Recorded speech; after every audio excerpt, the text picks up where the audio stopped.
É isso aí. É isso aí, pessoal. Vamos ter agora uma outra aula. Ela é um pouco diferente. Ela talvez mexa um pouquinho com alguns questionamentos de vocês, mas a gente vai falar sobre o canto, né? Agora essa parte das artes vai tratar sobre o canto. O canto mexe com a voz. E nós precisamos entender como é que funciona a voz humana. Você pode estranhar, mas é artes. A gente está estudando sobre ciência, sim. Também é artes. A artes ela permeia por todas as áreas do conhecimento.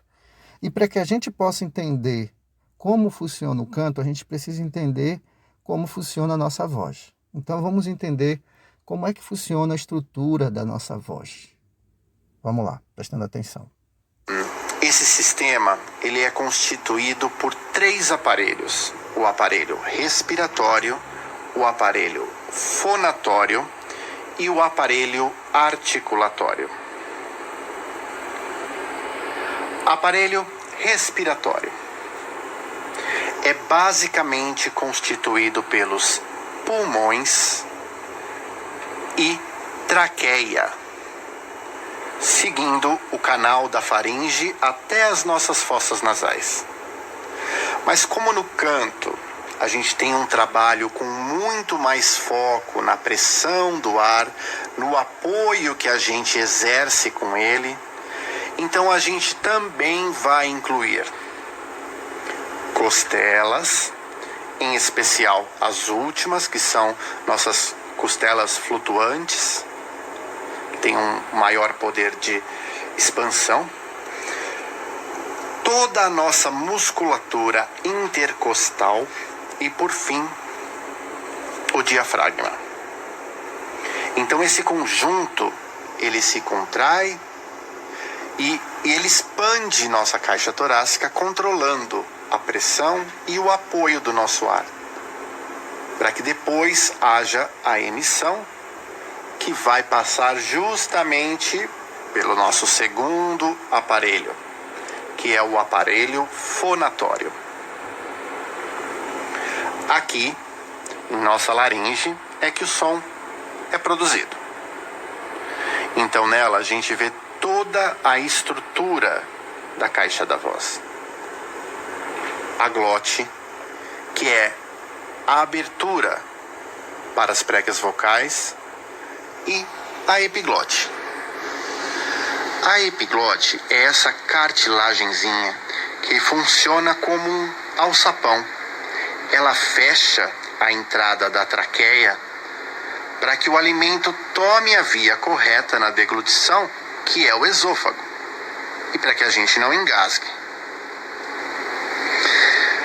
A glote nos dá também um parâmetro de alguns processos fisiológicos que a gente vai estudar, separando o que é supraglótico, quando é acima da glote, e subglótico, quando é abaixo da glote. Bom, ainda dentro da laringe, a gente encontra as pregas vocais. São esses músculos estriados aqui, que tensionam e relaxam para que justamente a passagem do ar resulte na emissão do som. Quanto maior o tamanho e a tensão dessa musculatura, mais agudo é o som. E quanto menor e mais relaxada é essa musculatura, mais grave o som é emitido. Aqui, nesses grandes montes, vemos as cuneiformes e nos pequenos as aritenoides. Aqui são estruturas que são responsáveis pelo movimento das pregas vocais, incluindo aqui também as pregas vestibulares, essa parte interna das cordas vocais. Aqui é que justamente usamos no famoso falsete quando a gente canta. E o aparelho articulatório. É ele que é responsável pela construção dos fonemas, das vogais, da projeção do nosso som E a gente vai incluir também ressonância desse som. Então, primeiramente, a gente vê aqui a faringe, que é dividida em 3 partes. A nasofaringe, é essa região da cavidade nasal. A orofaringe, é essa região da cavidade oral. E a hipofaringe ou laringofaringe, que é essa região abaixo da base da nossa língua. E aí, seguindo, a gente tem, então, língua, o assoalho da língua,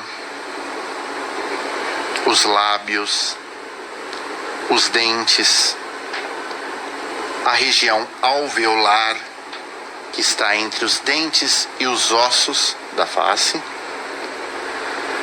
o palato duro, que a gente pode sentir como ele é firme quando a gente pressiona a língua, né, no céu da boca.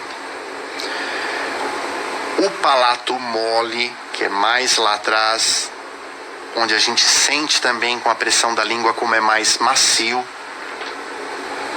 E por fim, a úvula, a nossa campainha, né? Então, todos esses elementos resultam na formação do som e na projeção do som. A gente vai incluir aqui os seios paranasais. São essas cavidades que se encontram no crânio e são responsáveis pela ressonância da nossa voz. Então a gente tem o frontal, o etimoidal e o maxilar.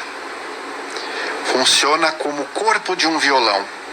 O som entra e se propaga, ganha corpo. Isso acontece nas notas mais agudas, principalmente na região da cabeça, e nas notas graves, numa região torácica. Então é isso aí, pessoal. Esses são os principais órgãos que participam do processo da voz. Todos esses órgãos trabalham juntos para que a gente possa falar e cantar depois, tá bom? Então, que você possa ter entendido, compreendido como é que funciona a voz humana, como é que ela se processa no nosso corpo. Valeu!